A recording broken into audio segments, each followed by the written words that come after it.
पंडित जी काहे दोषी नहीं है? ये कौन हम लोग को दलित, चमार, जादव, मुसहर, कोयरी, कुर्मी, बनिया, ये सब कौन बांटा हम लोगों को? हम तो प्राइवेट क्षेत्र में आरक्षण का मांग करेंगे। क्या कि ठेकेदारी एक जाति विशेष का लोग कैसे कर रहा है? ठेकेदारी में अन्य लोगों को क्यों भूमिका नहीं है, भागीदारी क्यों नहीं है? इस पर भी सरकार को ध्यान देने की जरूरत है। गिरिराज सिंह जी हम लोग को हिंदू बना के आप क्या दे दिए? हम लोग तो 2 चुनाव में हिंदू बने गिरिराज सिंह जी। आपको तो याद होगा, हिंदू बनकर कभी दलित के नाम पे पीट गए, हिंदू बनकर कभी जादव के नाम पे कहीं मार खा रहे हैं। मुसहर, चमार, दुसाद, जादव, तेली, नुनिया, बनिया, ये सब बनाया किसने और किनको अब डर लग रहा है आबादी में? मुझे बताए। गिरिराज सिंह जैसे लोगों का सुनने वाला कोई नहीं है। हमारी स्पष्ट मांग है, सरकारी हो या प्राइवेट जगह हो, सभी जगह बराबर की हिस्सेदारी के साथ आरक्षण चाहिए। शायद इतिहास में देश का पहला राज्य बिहार बनेगा जहां हिम्मत जुटाकर जनगणना तो हुई, उसका रिजल्ट भी जारी कर दिया गया। नरेंद्र मोदी को इस बात का डर लग रहा है कि जिस दिन हम अपनी संख्या पहचान जाएंगे, देश का पिछड़ा वर्ग अपनी संख्या पहचान जाएगा, तब वो हम पे हावी होगा अपना अधिकार मांगने के लिए, जो अधिकार आज कहीं ना कहीं उन लोगों के पास है जिसकी इस देश में कोई भागीदारी नहीं है। इंसान को गिन के उसकी संख्या बता दी गई, तो फिर किसके पेट में दर्द हो रहा है? और नरेंद्र मोदी जी के पेट में क्यों दर्द हो रहा है? आपको क्यों डर लग रहा है? हम लोग हमेशा बुराई के खिलाफ लड़े हैं और बुराई के खिलाफ गिरिराज सिंह जैसे लोग, जिन्होंने अपनी सीट बचाने के लिए पुलवामा तक हमले की साजिश कर दी कि हम ओबीसी हैं और ओबीसी के बेटा को बदनाम किया गया, कांग्रेस पे निशाना साध के। तो नरेंद्र मोदी पहले ये बताएं कि नरेंद्र मोदी क्या हैं?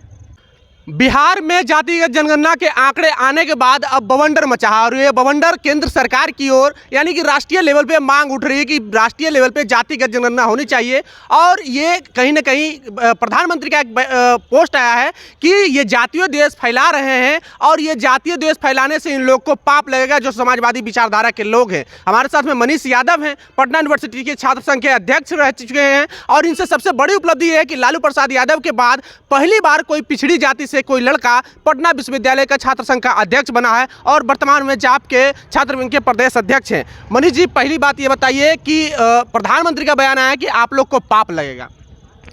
नहीं तो अगर पाप लगता तो नरेंद्र मोदी जी जो मंच से चिल्लाकर चुनावी भाषण में कहते हैं कि हम ओबीसी हैं और ओबीसी के बेटा को बदनाम किया गया, कांग्रेस पे निशाना साध के, तो नरेंद्र मोदी पहले ये बताएं कि नरेंद्र मोदी क्या हैं? क्या वो सिर्फ हिंदू हैं या ओबीसी हैं? मैं उनसे पहला सवाल पूछूंगा। और ये ओबीसी मुसहर, चमार, दुसाद, जादव, तेली, नुनिया, बनिया, ये सब बनाया किसने और किनको अब डर लग रहा है आबादी में? मुझे बताए। हम तो नहीं थे, हम तो पहले एक दूसरी प्रजाति थे, बानर जिसको कहा जाता है। उसके बाद हम लोग धीरे धीरे इंसान में तब्दील हुए। ये बनाया किसने? और अब उन्हीं लोगों को जब हमारी गिनती हो रही है, लालू जी ने तो एक समय में कहा था कि यहाँ कुत्ता बिल्ली को गिन लिया जाता है, तो जो इंसान को क्यों नहीं गिना जाएगा? जब आज इंसान को गिन के उसकी संख्या बता दी गई, तो फिर किसके पेट में दर्द हो रहा है? और नरेंद्र मोदी जी के पेट में क्यों दर्द हो रहा है? आपको क्यों डर लग रहा है? आप तो सबसे ज़्यादा वोट से यहाँ के प्रधानमंत्री बने हुए हैं, सबसे ज़्यादा सीटें आपके पास है। लेकिन नहीं, नरेंद्र मोदी को इस बात का डर लग रहा है कि जिस दिन हम अपनी संख्या पहचान जाएंगे, देश का पिछड़ा वर्ग अपनी संख्या पहचान जाएगा, तब वो हम पे हावी होगा अपना अधिकार मांगने के लिए, जो अधिकार आज कहीं ना कहीं उन लोगों के पास है जिसकी इस देश में कोई भागीदारी नहीं है। अच्छा मनीष जी, एक तर्क दिया जा रहा है, एक सवाल खड़ा हो रहा है समाजवादी विचारधारा के लोगों के ऊपर कि 32-33 साल से लालू और नीतीश की सरकार रही, यहाँ पे पिछड़ी जाति को आरक्षण क्यों नहीं मिल पाया, भागीदारी क्यों नहीं मिल पाया? देखिए, 32-33 साल से आज पहली बार किसी राज्य ने हिम्मत जुटाई है जातीय जनगणना करवाने की। शायद इतिहास में देश का पहला राज्य बिहार बनेगा जहां हिम्मत जुटाकर जनगणना तो हुई, उसका रिजल्ट भी जारी कर दिया गया। इससे पहले केंद्र की सरकार जनगणना करवाती थी, जो कि एक लेवल पे देश सेंट्रल स्तर पे होता था। 2011 में हुई, जिसको ये नहीं किया गया। उससे पहले जो जनगणना हुई, तो कहीं ना कहीं राज्य, जब बिहार राज्य के हम धन्यवाद देते हैं गठबंधन की सरकार को, माननीय मुख्यमंत्री और तेजस्वी यादव जी को, जिसने सभी से लड़ाई मोल लेते हुए, कहिए या अपने वोट बैंक की फिक्र ना करते हुए इतनी बड़ी सेंसस कास्ट सेंसस की घोषणा की है। ये बहुत ही काबिले तारीफ है। और हम यही कहना चाहेंगे कि अब कास्ट सेंसस के बाद, जातीय जनगणना के बाद, कहीं ना कहीं उस पर असल मुहर लगाने की जो बारी है वो रिजर्वेशन देकर है। आज आप ठेकेदारी ले लीजिए, आप आज शैक्षणिक संस्थान प्राइवेट जितने शैक्षणिक संस्थान है वो ले लीजिए, आप आज हॉस्पिटल ले लीजिए, जितने बड़े बड़े यहाँ पे धंधे हैं, उस सब में कहीं ना कहीं एक खास जाति विशेष के लोगों का पूरी तरह से कब्जा है और जो भी 80-83% के लोग हैं वो कहीं ना कहीं 2-3% में सिमट कर रह गए हैं। तो ये असल लड़ाई संसाधनों पे कहीं ना कहीं बराबर के अधिकार की है, जो अधिकार आज तक हम लोगों को नहीं मिल पाई। प्राइवेट संस्थान तो उस दायरे में नहीं आएगी क्योंकि वहाँ पे आरक्षण का प्रावधान नहीं है। देखिए, प्राइवेट संस्थान खड़ा कैसे हुआ? आपके पिताजी नौकरी में गए, आपके पिताजी आप अपने बेटे को नौकरी मिलाए, धीरे धीरे लोग पैसे वाले होते गए और वो लोग अपना संस्थान चालू करते गए। जब हमारे दादा खेतिहर बंधुआ मजदूर, हमारे पिता बंधुआ मजदूर, हम बंधुआ मजदूर, तो हम लोग कहाँ प्राइवेटाइजेशन में जाते हैं? तो कहीं ना कहीं उत्पत्ति तो इसी वर्चस्व से हुई है। उत्पत्ति तो जिनका पहले धाग था सरकारी इंस्टीट्यूशन में या सरकारी जगहों पे, तो उत्पत्ति का कारण क्या है? उत्पत्ति का कारण यही है। और कहीं ना कहीं हर क्षेत्र में हम तो प्राइवेट क्षेत्र में आरक्षण का मांग करेंगे। क्या कि ठेकेदारी एक जाति विशेष का लोग कैसे कर रहा है? ठेकेदारी में अन्य लोगों को क्यों भूमिका नहीं है, भागीदारी क्यों नहीं है? इस पर भी सरकार को ध्यान देने की ज़रूरत है। और जब तक बराबर की भागीदारी नहीं होती, आरक्षण का स्पष्ट मतलब है कि जब तक निचले पायदान का व्यक्ति ऊपर भागीदारी ना दे, सामने आंख में आंख मिलाकर अपने संसाधनों पे सवाल ना करे, तब तक हम पिछड़े हैं और हमें हमारा अधिकार चाहिए। अभी तक कोई स्पष्ट आंकड़ा नहीं आ पाया कि किस जाति का कितना भागीदारी, कहाँ पे क्या भागीदारी है। और वही गिरिराज सिंह कह रहे हैं कि ये सब छलावा है और इससे कुछ होने वाला नहीं है, सिर्फ राजनीतिक स्टंट कर रहे हैं नीतीश जी। गिरिराज सिंह जी हम लोग को हिंदू बना के आप क्या दे दिए? हम लोग तो 2 चुनाव में हिंदू बने गिरिराज सिंह जी। आपको तो याद होगा, हिंदू बनकर कभी दलित के नाम पे पिट गए, हिंदू बनकर कभी यादव के नाम पे कहीं मार खा रहे हैं। हमारी कहाँ थी? आपके पैर के नीचे। कम से कम हमें तो एहसास तो है कि हमारी संख्या क्या है, हम लड़ सकते हैं आप जैसे लोगों से।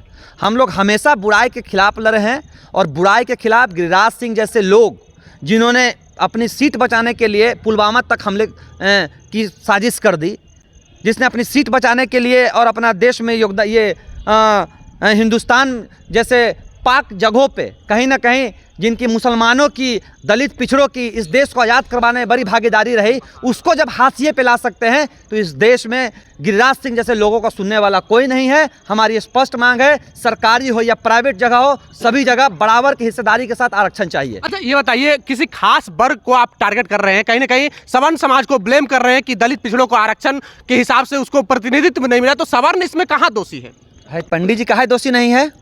ये कौन हम लोग को दलित, चमार, जादव, मुसहर, कोयरी, कुर्मी, बनिया, ये सब कौन बांटा हम लोगों को? पिछले 32-33 सालों से बिहार में समाजवादी विचारधारा के लोग हैं, यहाँ पर क्यों नहीं इंप्लीमेंट हो पाया? भाई 32-33 साल, मेरी बात सुनिए, हमने क्या कहा कि बिहार पहला राज्य बना जिसने कास्ट सेंसस की और उसकी घोषणा भी की। इतना देर? मेरी बात सुनिए, देर इसलिए कि जो ऊपर बैठे हुए लोग थे, बार बार शरद यादव हो गए, लालू यादव हो गए, मुलायम सिंह यादव हो गए, कांसी राम जैसे लोग हो गए, उन्होंने तो बीपी जो मंडल आयोग की मंडल कमीशन जो लागू हुआ, इन्हीं लोग की वजह से हुआ था।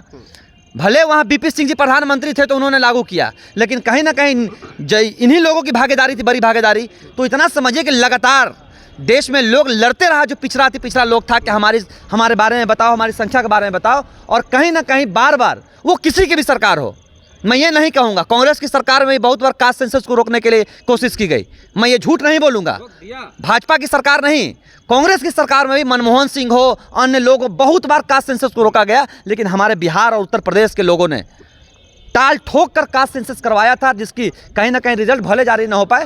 तो बिहार में अब जातीय जनगणना हुई है, बिहार एक लौता राज्य बनेगा जो जनसंख्या के आधार पर आरक्षण देगा, और प्राइवेटाइजेशन हो या गवर्नमेंट जॉब हो, हर जगह हम लोगों को आरक्षण मिलेगा। आंकड़े आने के बाद अब बहुजन समाज का स्टैंड क्या होगा, क्योंकि आप लगातार बहुजन बात बोलते रहते, क्या स्टैंड होगा आरक्षण की? हमें हमारा अधिकार दीजिए, हमें हमारा अधिकार दिए। 2% वाले 90% जगहों पे बैठे हुए हैं, तो 90% वाले 2% जगह पे क्यों सिमटे रहेंगे? हम ये पूछना चाहेंगे लोगों से। अब 90% वाला लोग भी 90% भागीदारी चाहिए, हिस्सेदारी चाहिए, प्राइवेट हो, सरकारी हो, स्वास्थ्य, शिक्षालय हो, किसी ठेकेदारी हो, हर चीज़ में हम 90% है, तो हमें भी अपने हिस्सेदारी चाहिए। चलिए, तो हमारे साथ में मनीष यादव थे, पटना यूनिवर्सिटी के पूर्व छात्र संघ के अध्यक्ष हैं और जाप के छात्र विंग के प्रदेश अध्यक्ष हैं। बहरहाल, आपको हमारे बातचीत कैसा लगा प्रतिक्रिया कमेंट बॉक्स में जरूर दें। बने रहें जोहार हिंद के साथ। जय भीम, जय भारत।